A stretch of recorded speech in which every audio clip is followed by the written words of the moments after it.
তেলিয়ামুড়া স্থিত রামঠাকুর সেবা মন্দিরে অফিস কার্যালয়ে নতুন ভবনের শুভ দ্বারোদ্ঘাটন হলো রবিবার ত্রিপুরা বিধানসভার মুখ্য সচেতক কল্যাণী সাহা রায় মহোদয়ের হাত ধরে।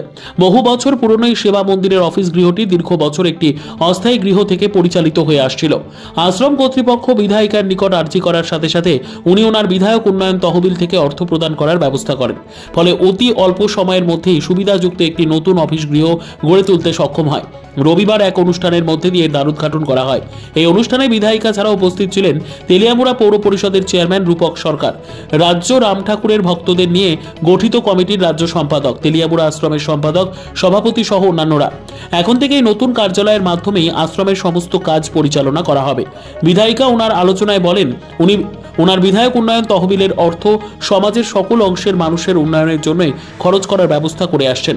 তেলিয়ামুড়া বিধানসভা এলাকার সার্বিক উন্নয়ন কল্পে এই অর্থ, যা সকল ধর্মের প্রতিষ্ঠান থেকে শুরু করে শিক্ষা, স্বাস্থ্য, রাস্তাঘাট, পানীয় জল সমস্ত ক্ষেত্রে ওনার সহযোগিতার করার প্রচেষ্টা রয়েছে। নিজস্ব প্রতিনিধির রিপোর্ট, দুরন্ত টিভি। আমি করতে পারি সেটা আজকে এই স্বপ্ন খানিকটা হলেও পূরণ হয়েছে।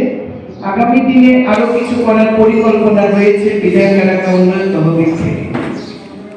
এই মুহূর্তে আমি মঞ্চ থেকে দাঁড়িয়ে বলছি আপনাদের অবগতির জন্য যে একটি প্রজেক্টে আমি 7 লাখের বেশি টাকা দিতে পারি না।